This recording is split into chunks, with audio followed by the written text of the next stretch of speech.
So give me a day in the life. You show up. What was a typical day for Stephen Grillo at the Stern Show? You going in early morning. I'm sure you had to wake up early. Well, when I lived in Canarsie, I had to be up probably around 3:15 in the morning.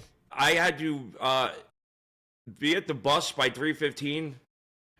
Then I took the B-42 bus to the L train, which of course never ran straight through at night. So I had to get off at Broadway Junction, which at 3, 4 o'clock in the morning was not exactly for a good place for a little white boy to be, but I didn't care. I wasn't scared.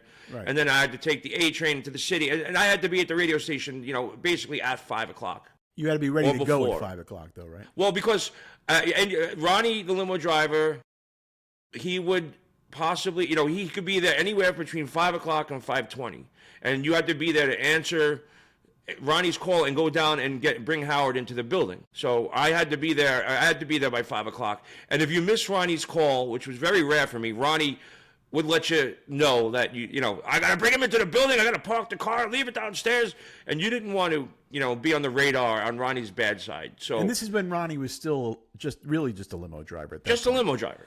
Now, and he's not a big around. Is he still around? Yeah, he's out here in Vegas. He's in Vegas, right? Are you friendly with him in Vegas? I have his number. I think that I've done some bashing in the local newspapers, like Page 6 and the New York Post and other things where I basically told the truth about my time working there, about my monetary situation and how I didn't get any money at all. And I finally became honest about it, and I wrote about it in my book, Gorilla Parts.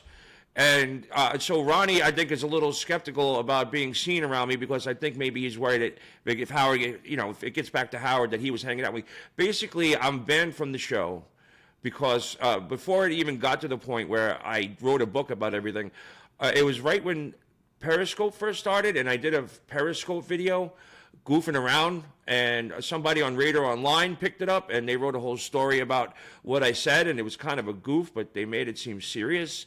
So the last time I saw Robin Quivers up there, she said, you did a Radar Online interview, and you're banned from the show. And that was pretty much ended my friendship with Robin Quivers. So you're not in contact with anyone who still works for the show? I do, but I don't want to say, because I guess obviously you're going to get Ronnie in trouble. And there's a couple of guys there that are just wonderful, like Sal and Richard. I don't press, or push the friendship, but they were both always very good friends to me.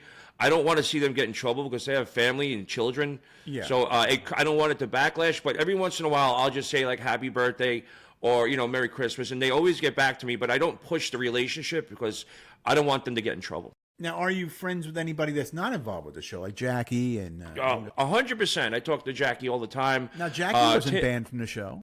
No, well, but the way he runs things now is nobody that was on the show will ever be on the show again, because that's looking back, and he's all about looking forward. So he'll never have anybody. Maybe the last show he ever does, he'll have some people on. But someone sent me a clip. I guess there was a discussion about that before he sort of changed his whole tune about a reunion show. And the funny thing is, it was on the air, and it was like, oh, wouldn't it be great to get like Jackie and Artie and Grillo back here? And then Howard was like, yeah, that would be fun. And they said, what about John? He goes, no, Stuttering John will never come back on my show. Well, he has no value. That's why there's nothing he brings to the table. Yeah, but you guys, he's desperate. That's why I saw his Instagram. He's got a GoFundMe out there right now for something. He's trying to raise money. He's a victim. He's a victim with everything. But I don't even want to get into it. Never his fault, by the way. Never his fault. It's never his fault. Yeah. And you stabbed him in the back, and you drew first blood. He's just that awful of a person that he can't even see that he's wrong. Right. And that's just the way. And you can't change people. But I was a very big fan of the Stern Show. And I disagree with Howard's politics.